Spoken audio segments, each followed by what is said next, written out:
Hi, and a big warm welcome to this video log from me, Wayne, from swimmingcyclingrunning.com. Well, it's only a few weeks to the London Marathon. I think it's April the 30th, and I've seen one or two people lately get new shoes and they've had problems, and I'm going to tell you why. This is a cautionary tale.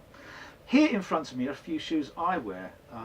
These, for example, they're just pool shoes, if you like. I can do anything I like with them, but I would never run. They're very stiff on the sole, they're high at the back, and they're not very cushioned at the front. They're not free, they don't allow my foot to move at all. So I'll wear these, but I won't wear them for running.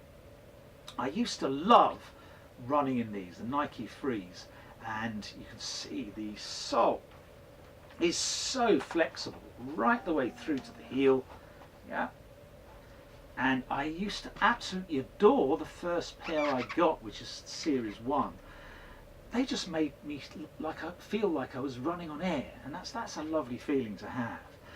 But the second ones, I just don't feel like that. I feel boom, I feel like I've thudded and I've just come to a stop when my foot lands on the floor. At the moment, and I've reviewed these before, these are On shoes, On Cloud Racers, and they have little nodules all the way from front to back. They're roughly equivalent all the way through, and they sponge down and spring up. But they promote in me a mid-foot landing, sort of mid there, and then I roll off the front foot. And that's what I like to do. I've particularly done that because whenever I've used these, which are Newtons, you can see these red bits, they're slightly lower, somewhat deeper than the rest. They actually promote a 4-foot strike. And that 4-foot strike, then you roll off, although very fast and efficient, in me generally generates Achilles problems. And that's exactly the same with these Cloud Racers from different Cloud shoes from On. You can see there's no mid bit, the nodules aren't continuous, and these again, if you look at them, they promote a 4-foot strike because you're landing there.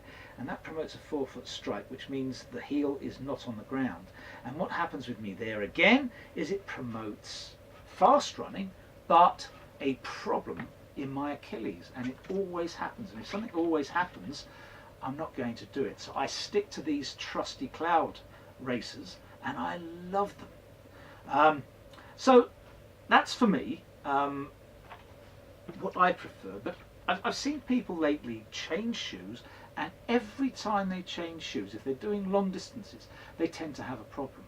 Now, this week or next week should be your longest run before your London Marathon, if that's what you're doing. And you do not want to do either of those runs or the main run in a new pair of shoes. Every new pair of shoes is slightly different. And that slight difference strains muscles that haven't necessarily been used that way before. And if you do that prior to a long race, you may get injured. My key here is to help you not get injured, because injuries will just make your day miserable.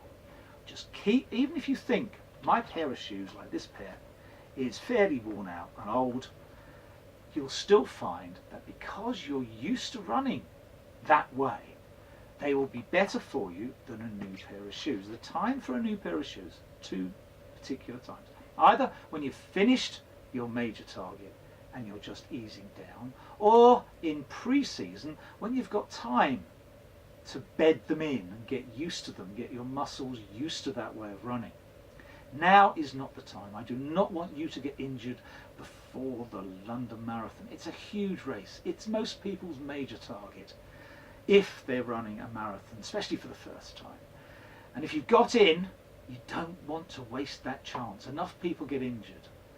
Don't let yourself be one of them by doing something which you think is so good, changing to a new pair of shoes, and suddenly it's slightly different than it was before and you're getting injured. Even if it's the same model of the same shoe, the reason they've changed the model is because they've changed something in the shoe.